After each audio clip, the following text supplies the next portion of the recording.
नमस्कार दोस्तों, स्वागत है आपका अपने YouTube channel study with selector में। डेली सेशन चलाते हैं करंट अफेयर का, उसमें हम आ गए अगले सेशन पे। आज जो हमारा सेशन होगा वो होगा 25 जुलाई का सेशन। हमारा डेली का सेशन होता है, उसमें हम आपको जो करंट के ऑब्जेक्टिव टाइप के क्वेश्चन होते हैं वो करवाते हैं। एक क्वेश्चन लास्ट वीडियो में आपसे पूछते हैं, उसका आंसर देते हैं। एक क्वेश्चन डेली आपसे पूछते हैं जिसका आंसर आपको हमें कमेंट बॉक्स में देना होता है। हमारा डेली का सेशन होता है। आज जो नया सेशन होगा वो होगा 25 जुलाई का सेशन। तो आज का सेशन शुरू करने से पहले आप लोगों से अपील है, यदि आपने अभी तक हमारे चैनल स्टडी विद सिलेक्टर को सब्सक्राइब नहीं किया तो प्लीज़ सब्सक्राइब कर ले, बेल आइकन जरूर प्रेस करें, सबसे पहले हमारे वीडियो का नोटिफिकेशन आप तक पहुंचता रहे। आपको हमारा वीडियो पसंद आए तो वीडियो को लाइक करें और दोस्तों तक जरूर शेयर करें। चलिए शुरू करते हैं आज का सेशन। देखते हैं पहला क्वेश्चन क्या कह रहा है। कह रहा है हाल ही में राष्ट्रीय प्रसारण दिवस कब मनाया गया। हाल ही में राष्ट्रीय प्रसारण दिवस कब मनाया गया, तो करेक्ट आंसर हमारा ऑप्शन डी हो जाएगा। अभी हाल ही में 23 जुलाई को राष्ट्रीय प्रसारण दिवस मनाया गया है, तो करेक्ट आंसर हमारा ऑप्शन डी हो जाएगा।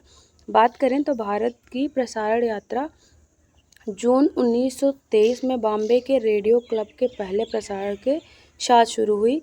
23 जुलाई 1927 को इंडियन ब्रॉडकास्टिंग कंपनी की स्थापना हुई, जिसने देश में संगठित रेडियो प्रसारण की शुरुआत की। इस तिथि को अब राष्ट्रीय प्रसारण दिवस के रूप में मनाया जाता है। यह दिन भारत के विकास, शैक्षिक पहुंच और सांस्कृतिक संरक्षण में प्रसारण द्वारा निभाई गई महत्वपूर्ण भूमिका पर प्रकाश डालता है। आप देख लेते हैं, मैं जुलाई के कुछ दिवस हैं जिनको रिवाइज कर लेते हैं। राष्ट्रीय चिकित्सक दिवस मनाया जाता है 1 जुलाई को। विश्व जूनोसिस दिवस मनाया जाता है 6 जुलाई को। विश्व बैडमिंटन दिवस मनाया जाता है 5 जुलाई को। विश्व जनसंख्या दिवस 11 जुलाई को मनाया जाता है। अंतर्राष्ट्रीय चट्टान दिवस 13 जुलाई को मनाया जाता है। विश्व युवा कौशल दिवस 15 जुलाई को मनाया जाता है। विश्व अंतर्राष्ट्रीय न्याय दिवस 17 जुलाई को और अंतर्राष्ट्रीय चंद्रमा दिवस 20 जुलाई को मनाया जाता है और राष्ट्रीय ध्वज दिवस 22 जुलाई को मनाया जाता है। हमारे जुलाई के कुछ दिवस थे जिनको हमने रिवाइज कर लिया। अगला क्वेश्चन कह रहा है हाल ही में किस राज्य सरकार ने पर्यटक वाहनों के लिए कचरा बैग ले जाना अनिवार्य कर दिया है। किस स्टेट गवर्नमेंट ने पर्यटक वाहनों के लिए कचरा बैग ले जाना अनिवार्य कर दिया है, तो करेक्ट आंसर हमारा ऑप्शन डी हो जाएगा। सिक्किम गवर्नमेंट ने पर्यटक वाहनों के लिए कचरा बैग ले जाना अनिवार्य कर दिया है, तो करेक्ट आंसर हमारा ऑप्शन डी हो जाएगा सिक्किम। सिक्किम की बात करें तो राजधानी यहाँ की है गंगटोक और स्थापना दिवस है 16 मई 1975। यहाँ के जो गवर्नर हैं लक्ष्मण आचार्य और यहाँ के सीएम हैं प्रेम सिंह तमांग, यहाँ के सीएम का नाम है। बात करें तो पर्यावरण स्थिरता को बढ़ावा देने के लिए एक ऐतिहासिक कदम उठाते हुए सिक्किम सरकार ने अनिवार्य कर दिया कि राज्य में प्रवेश करने वाले सभी पर्यटक वाहनों में एक बड़ा कचरा बैग होना चाहिए। पर्यटन और नागरिक उड्डयन विभाग द्वारा जारी इस निर्देश का उद्देश्य सिक्किम के प्राकृतिक पर्यावरण की प्राचीन सुंदरता को बनाए रखने में सामुदायिक भागीदारी को बढ़ावा देना है। आधिकारिक आदेश में टूर ऑपरेटरों, ट्रैवल एजेंसियों और वाहन चालकों पर इस नए विनियमन का अनुपालन सुनिश्चित करने की जिम्मेदारी बताई गई है। इन हितधारकों को यात्रियों को कचरा निपटान के लिए कचरा बैग की आवश्यकता और उचित उपयोग के बारे में सूचित करने का काम सौंपा गया है। अगला क्वेश्चन हमारा कह रहा है हाल ही में सियाचिन ग्लेशियर में तैनात होने वाली दूसरी महिला अधिकारी कौन बनी है। कहाँ सियाचिन ग्लेशियर में तैनात होने वाली दूसरी महिला अधिकारी कौन बनी है, करेक्ट आंसर हमारा ऑप्शन सी हो जाएगा। सुप्रीता सेठी जो है वो सियाचिन ग्लेशियर में तैनात होने वाली दूसरी महिला अधिकारी बन गई हैं, तो करेक्ट आंसर हमारा ऑप्शन सी हो जाएगा। बात करें तो मैसूर की रहने वाली कैप्टन सुप्रीता सेठी ने सियाचिन में सेना वायु रक्षा कोर की पहली अधिकारी बनकर इतिहास रच दिया। कैप्टन सुप्रीता से पहले शिवा चौहान सियाचिन में तैनात होने वाली पहली महिला अधिकारी थी। अगला क्वेश्चन देखते हैं, कह रहा है हाल ही में किस राज्य के चराई देव मैदान को यूनेस्को के विश्व धरोहर स्थल में, किस राज्य का है जो चराई देव मैदान जिसको यूनेस्को के विश्व धरोहर स्थल के लिए नामित किया गया, तो करेक्ट आंसर हमारा ऑप्शन डी हो जाएगा। असम का चराई देव मैदान जो है जिसे यूनेस्को के विश्व धरोहर स्थल के लिए अभी हाल ही में नामित किया गया है, तो करेक्ट आंसर ऑप्शन डी हो जाएगा। बात करें असम की तो राजधानी यहाँ की है दिसपुर और स्थापना दिवस 26 जनवरी 1950। यहाँ के जो गवर्नर हैं गुलाब चंद कटारिया और यहाँ के सीएम हैं हेमंत बिश्व शर्मा यहाँ के सीएम का नाम है। बात करें तो चराई देव मैदान को सांस्कृतिक श्रेणी में पूर्वोत्तर भारत का पहला यूनेस्को विश्व धरोहर स्थल बनने के लिए नामित किया गया है। प्रधानमंत्री नरेंद्र मोदी ने 21 से 31 जुलाई को नई दिल्ली में आयोजित विश्व धरोहर समिति के 46वें सत्र में इस नामांकन की घोषणा की है। यदि इसे स्वीकार कर लिया जाता है जो चराई देव मैदान है वो भारत का 43वां विश्व धरोहर स्थल होगा, जो काजीरंगा राष्ट्रीय उद्यान और मानस राष्ट्रीय उद्यान में शामिल हो जाएगा, जिन्हें प्राकृतिक श्रेणी में सूचीबद्ध किया गया है। अगला क्वेश्चन देखते हैं। कह रहा है हाल ही में अंतर्राष्ट्रीय ओलंपिक समिति द्वारा किसको प्रतिष्ठित ओलंपिक ऑर्डर से सम्मानित किया जाएगा। जो आईओसी है उसके द्वारा किसको प्रतिष्ठित ओलंपिक ऑर्डर से सम्मानित किया जाएगा। हमारा करेक्ट आंसर ऑप्शन सी हो जाएगा। अभिनव बिंद्रा जो हैं उनको अभी हाल ही में अंतर्राष्ट्रीय ओलंपिक समिति में जो है प्रतिष्ठित ओलंपिक ऑर्डर से सम्मानित किया जाएगा। किसको? अभिनव बिंद्रा को। तो करेक्ट आंसर हमारा ऑप्शन सी हो जाएगा, अभिनव बिंद्रा। बात करें तो अंतर्राष्ट्रीय ओलंपिक समिति ने भारत के पहले व्यक्तिगत ओलंपिक स्वर्ण पदक विजेता अभिनव बिंद्रा को प्रतिष्ठित ओलंपिक ऑर्डर से सम्मानित किया है। यह सम्मान औपचारिक रूप से पेरिस ओलंपिक के समापन से एक दिन पहले 10 अगस्त 2024 को पेरिस में 142वें आईओसी के सत्र के दौरान प्रदान किया जाएगा। ओलंपिक ऑर्डर आईओसी का सर्वोच्च पुरस्कार है जो ओलंपिक आंदोलन के प्रति विशिष्ट योगदान को मान्यता देता है। अभिनव बिंद्रा की बात करें तो 2018 से बिंद्रा आईओसी एथलीट आयोग के सदस्य हैं। बिंद्रा ने 2008 बीजिंग ओलंपिक में पुरुषों की 10 मीटर एयर राइफल स्पर्धा जीती और व्यक्तिगत ओलंपिक स्वर्ण पदक जीतने वाले पहले भारतीय बने थे। अगला क्वेश्चन कह रहा है हाल ही में किरण पहल ने वार्सा में ग्रीष्मकालीन एथलेटिक्स प्रतियोगिता में कौन सा पदक जीता। किरण पहल ने वार्सा में जो ग्रीष्मकालीन एथलेटिक्स प्रतियोगिता है उसमें कौन सा पदक जीता है। तो करेक्ट आंसर हमारा ऑप्शन ए हो जाएगा, स्वर्ण पदक जीता है किरण पहल ने। तो करेक्ट आंसर हमारा ऑप्शन ए हो जाएगा। बात करें तो पोलैंड की राजधानी वार्सा में चल रहे ग्रीष्मकालीन एथलेटिक्स प्रतियोगिता में किरण पहल ने महिलाओं की 200 मीटर स्पर्धा का स्वर्ण जीत लिया है। उन्होंने यह दौड़ 23.33 सेकंड में पूरी की, जो इस वर्ष किसी भी भारतीय का अब तक का सर्वश्रेष्ठ प्रदर्शन है। प्रतियोगिता में महिलाओं की 100 मीटर बाधा दौड़ में ज्योति यारा जी जो है दूसरे स्थान पर रही। वो ओलंपिक में महिलाओं की 100 मीटर बाधा दौड़ में हिस्सा लेने वाली पहली भारतीय होंगी। अगला क्वेश्चन देखते हैं। कह रहा है हाल ही में अंतर्राष्ट्रीय टेनिस हॉल ऑफ फेम में शामिल होने वाले पहले एशियाई पुरुष टेनिस खिलाड़ी कौन बने हैं। अंतर्राष्ट्रीय टेनिस हॉल ऑफ फेम में शामिल होने वाले पहले एशियाई पुरुष टेनिस खिलाड़ी कौन बने हैं। करेक्ट आंसर हमारा ऑप्शन सी हो जाएगा, विजय अमृतपाल राज और लिएंडर पेस। ये दोनों जो है अंतर्राष्ट्रीय टेनिस हॉल ऑफ फेम में शामिल होने वाले पहले एशियाई पुरुष टेनिस खिलाड़ी बन गए हैं। तो करेक्ट आंसर हमारा ऑप्शन सी हो जाएगा। बात करें तो भारतीय टेनिस दिग्गज लिएंडर पेस और विजय अमृतराज संयुक्त राज्य अमेरिका में अंतर्राष्ट्रीय टेनिस हॉल ऑफ फेम में शामिल होने वाले पहले भारतीय और पहले एशियाई पुरुष टेनिस खिलाड़ी बन गए हैं। भारत दुनिया का 28वां देश बन गया जिसके टेनिस खिलाड़ियों को अंतर्राष्ट्रीय टेनिस हॉल ऑफ फेम में शामिल किया गया है। लिएंडर पेस और विजय अमृतराज के साथ ब्रिटिश खेल पत्रकार रिचर्ड इवांस को भी अंतर्राष्ट्रीय टेनिस हॉल ऑफ फेम में शामिल किया गया है। टेनिस हॉल ऑफ फेम में शामिल किए गए टेनिस दिग्गजों की कुल संख्या 28 देशों से 267 है। लिएंडर पेस की बात करें तो उनको खिलाड़ी श्रेणी में शामिल किया गया, किसमें?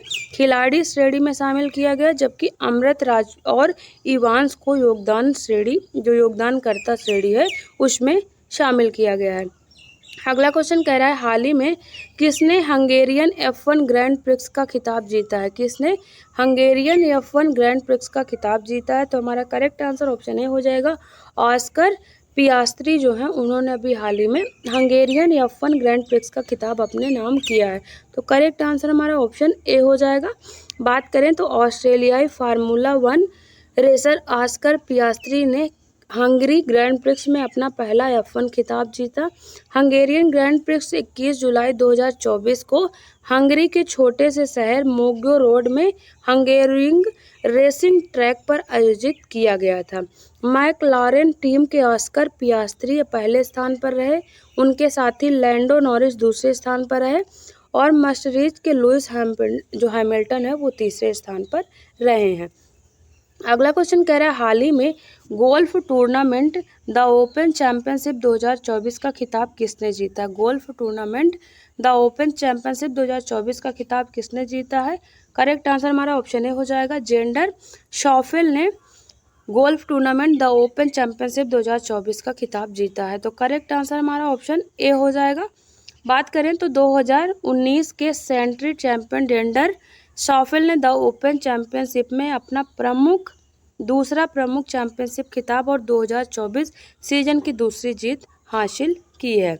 अगला क्वेश्चन देखते हैं, कह रहा है हाल ही में किस राज्य सरकार द्वारा उपवन और हेरिटेज वन योजना शुरू की गई है। किस राज्य सरकार द्वारा उपवन और हेरिटेज वन योजना की शुरुआत की गई है। तो करेक्ट आंसर हमारा ऑप्शन बी हो जाएगा, उत्तर प्रदेश सरकार द्वारा अभी हाल ही में उपवन और हेरिटेज वन योजना की शुरुआत की गई है। तो करेक्ट आंसर ऑप्शन बी हो जाएगा।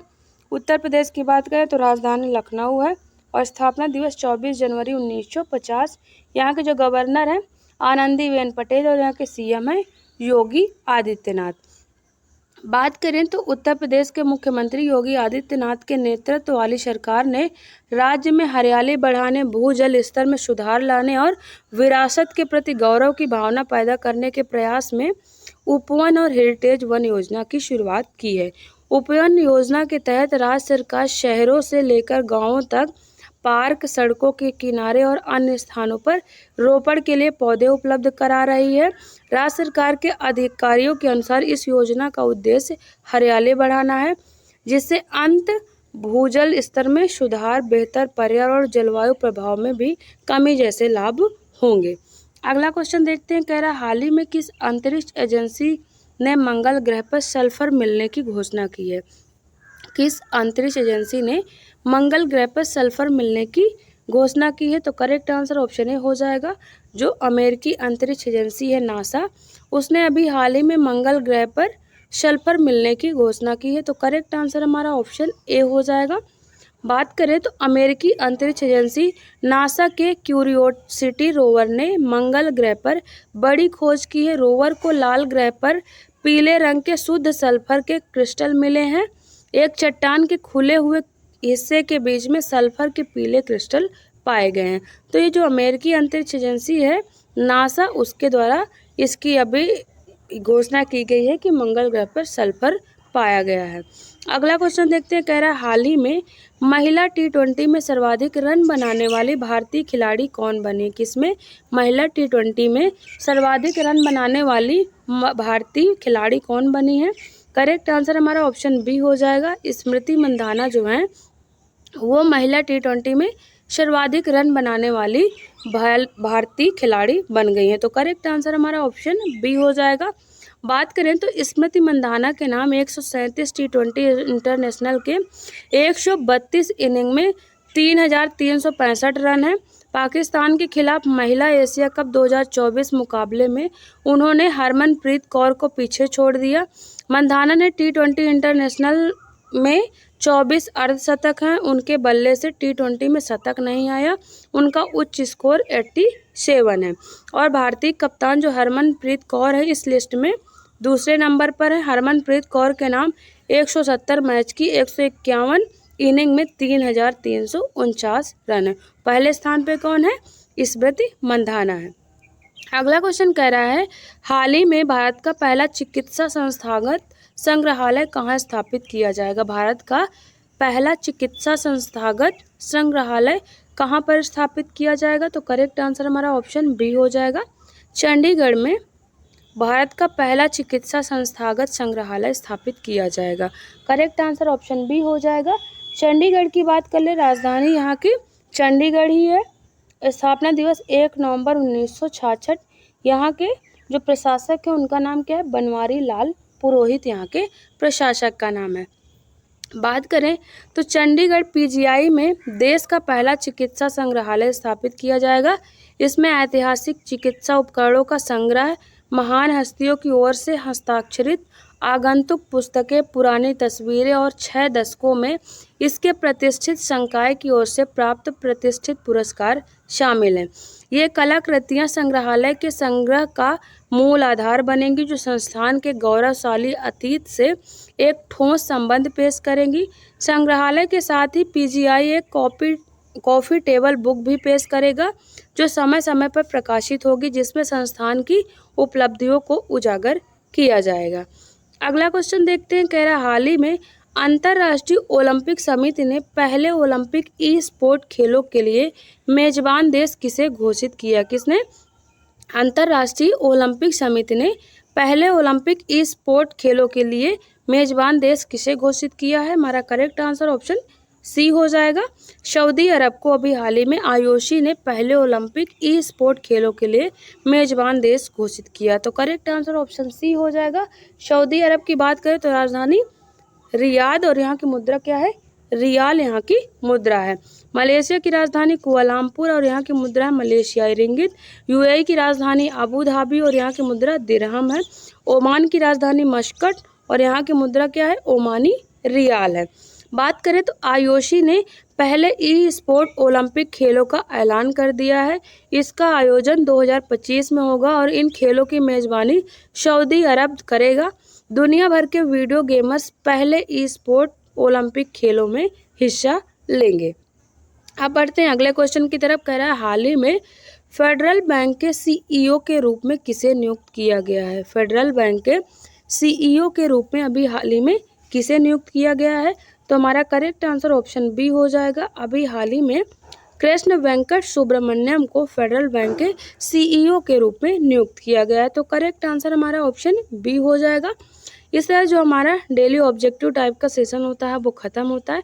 अब देखेंगे एक क्वेश्चन डेली आपसे पूछते हैं, जिसका आंसर आपको हमें कमेंट बॉक्स में देना होता है। तो क्वेश्चन कह रहा है हाल ही में AIFF ने वर्ष 2024 के सर्वश्रेष्ठ महिला फुटबॉलर के पुरस्कार से किसे सम्मानित किया? किसने? AIFF ने वर्ष 2024 के सर्वश्रेष्ठ महिला फुटबॉलर के रूप में किसे पुरस्कार से सम्मानित किया है? Option A Bala Devi, option B Indumathi Kathiresan, option C Manisha Kalyan, option C Anju Tamang. इसका आंसर आप हमें कमेंट बॉक्स में जरूर दें। अब एक क्वेश्चन जो लास्ट वीडियो में पूछे थे उसका आंसर देख लेते। क्वेश्चन था हाल ही में किस इंडियन नेवी शिप को फ्लीट अवार्ड्स फंक्शन 2024 में बेस्ट शिप का अवार्ड दिया गया? किस इंडियन नेवी शिप को फ्लीट अवार्ड्स फंक्शन 2024 में बेस्ट शिप का अवार्ड दिया गया है? तो हमारा आंसर क्या हो जाएगा? INS दिल्ली को जो है बेस्ट शिप का अवार्ड अभी हाल ही में दिया गया है। इस तरह से जो हमारा डेली का सेशन होता है वो ख़त्म होता है। और डिस्क्रिप्शन में हमारे टेलीग्राम चैनल का लिंक दिया, वहाँ से आप हमारे टेलीग्राम चैनल को ज़रूर ज्वाइन करें। वहाँ पर जो हम डेली सेशन चलाते हैं उसकी PDF आपको एकदम फ्री में अवेलेबल रहेगी और लास्ट में सारे क्वेश्चन के आंसर रहते हैं, जिससे आपको रिवीजन में आसानी होती है। तो आप हमारे टेलीग्राम चैनल को ज़रूर ज्वाइन करें। और जाने से पहले आप लोगों से अपील है, यदि आपने अभी तक हमारे चैनल स्टडी विद सिलेक्टर को सब्सक्राइब नहीं किया तो प्लीज़ सब्सक्राइब कर ले, बेल आइकन जरूर प्रेस करें, जिस सबसे पहले हमारे वीडियो का नोटिफिकेशन आप तक पहुंचता रहे। आपको हमारा वीडियो पसंद आए तो वीडियो को लाइक करें और दोस्तों तक जरूर शेयर करते रहें। चलिए मिलते हैं आपसे नेक्स्ट वीडियो में, तब तक के लिए थैंक यू।